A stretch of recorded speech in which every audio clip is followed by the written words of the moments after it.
Hi, I'm the Gardener Ben and welcome along to the next of my best of collections. Set up on the ladder next to me is actually 12 different roses I'm going to tour you through. This best of collection is, in my opinion, the best of for disease resistance and those that have performed best over the last year or two with our changing climate. As we're all aware, climate change is well and truly here. Our summers all over the world are becoming incredibly unpredictable. Long periods of hot, dry, scorching weather with very, very little rain, then paired with really changing weather conditions. For instance, here in the UK, we've had the hottest June on record ever, with temperatures soaring to well over 32 degrees. We've then had the coldest and wettest July we've seen on record for a long, long time. Whole months of rainfall falling just a simple few weeks. The conditions for everything growing have been absolutely brutal. Nighttime temperatures at the moment dropping well into the single figures, which is unheard of for this time of year. The roses next to me are the ones that have performed best here in the garden in all of those weather conditions, whether it's been blisteringly hot or whether it's been cold and wet. These roses are literally bomb-proof. There's actually 12 roses on the stand next to me, but this collection actually contains 14 because 2 of these are actually doubled up.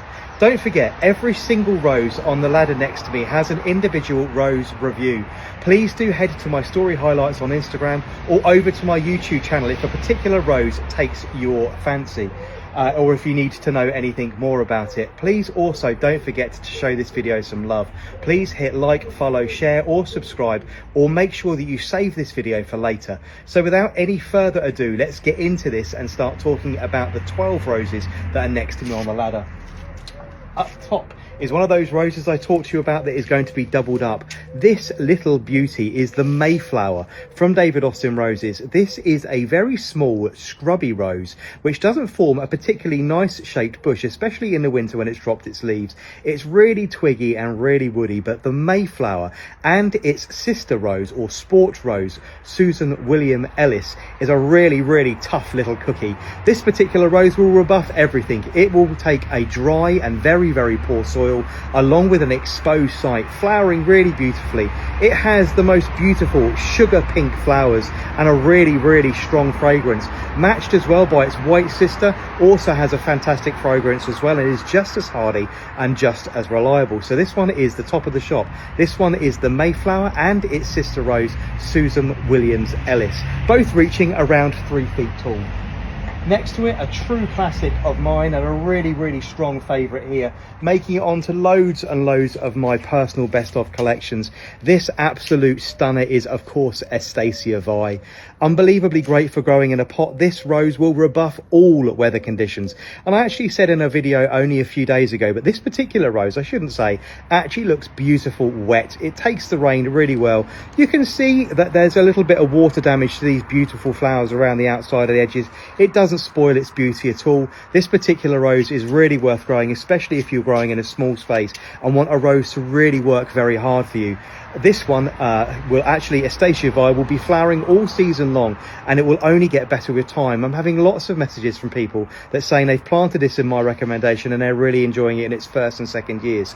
I assure you this rose will get better in its third and fourth as it really finds its feet. You're going to be putting on a huge show with Eustacia Vye. Next to it, once again, top of the shop, is the new release for 2022, Bring Me Sunshine. This is an absolutely fabulous rose and it's really, really robust. It's dealt with the heat, it's dealt with the cold and wet, and it's still marched on, flowering consistently all the way through the summer.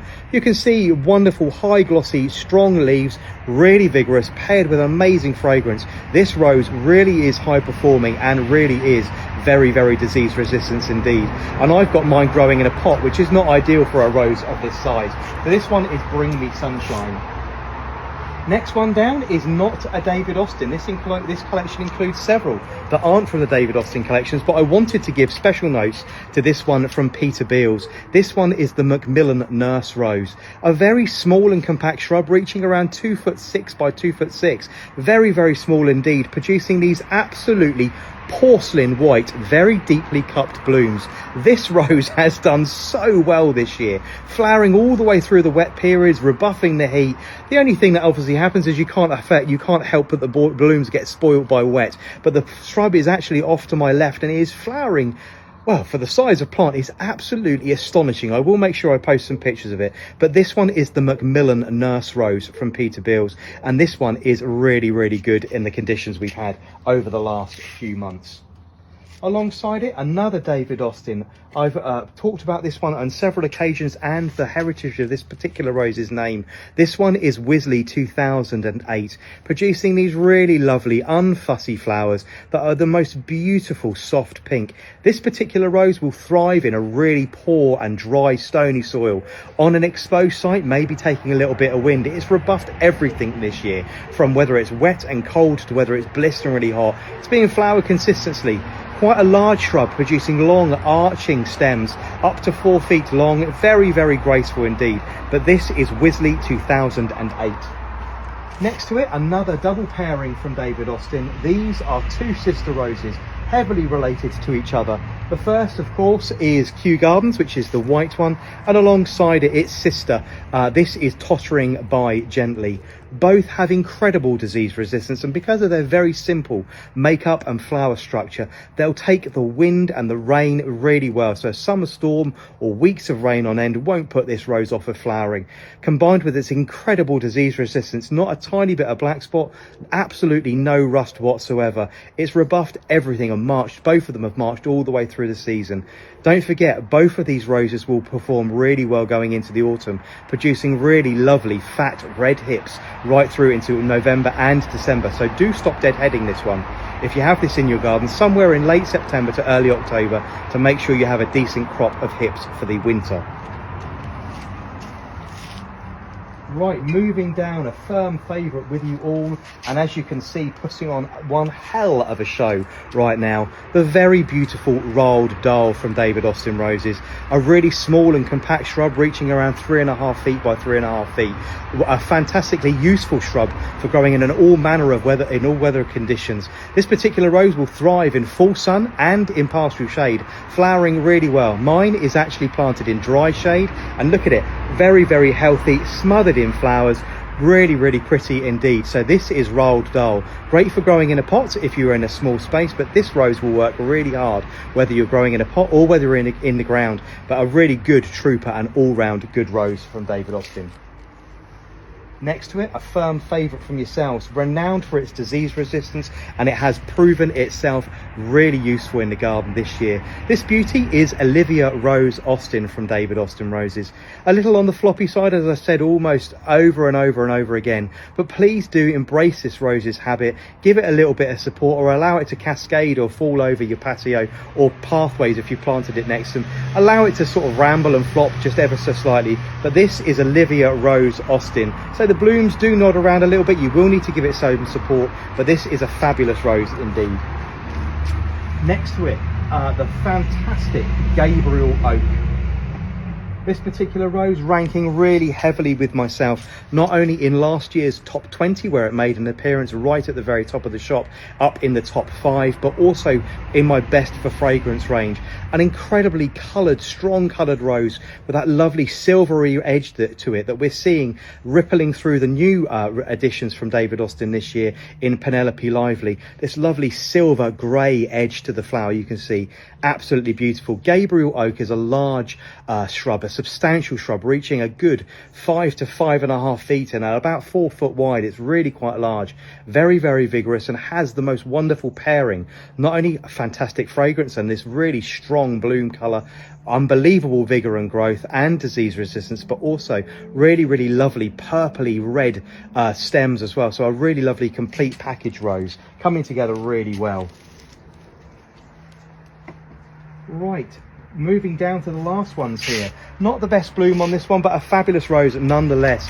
This one introduced by David Austin Roses in 2022. This one needs no introduction whatsoever. This is the really lovely Elizabeth, named after our late queen. This is going to form a really large substantial shrub and making it onto at least 2 or 3 of my best of collections this year. A really good rose that's performed well all the way through the season, whether it's blisteringly hot or terribly cold and wet. Next to it, the star of the show in my opinion this year, this particular rose, new to me, Bare Root, has really impressed me. I've been growing this one for a little under a year, but this is Hyde Hall from David Austin Roses. This particular one, obviously named after the RHS garden by David Austin. It's an absolute cracker of a rose. This has stood up to absolutely everything.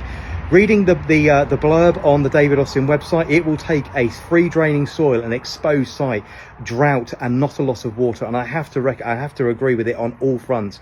It really has worked incredibly hard, and there's not one time, whether it's been cold and wet or whether it's been blisteringly hot, since the beginning of June, that this plant hasn't been dripping in flowers, and it's only getting stronger. So this one is the very, very lovely Hyde Hall. I cannot recommend this one for disease resistance enough.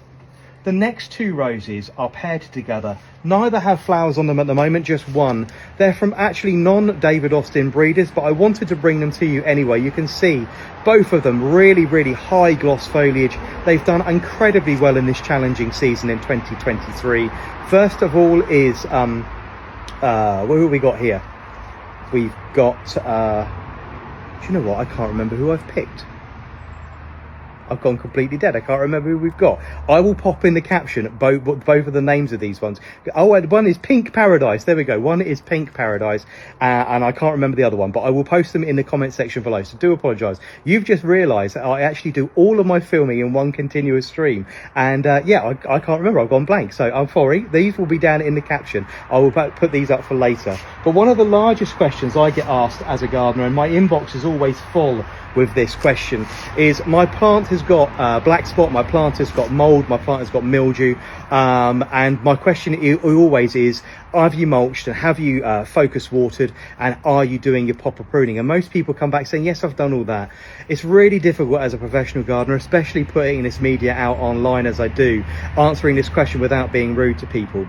Gardeners have the ability to ever so slightly tweak the truth. We have the ability to tell people what we want them to hear. However, your plant cannot lie. It doesn't have the ability to give you a mistruth or a misjudgment whatsoever.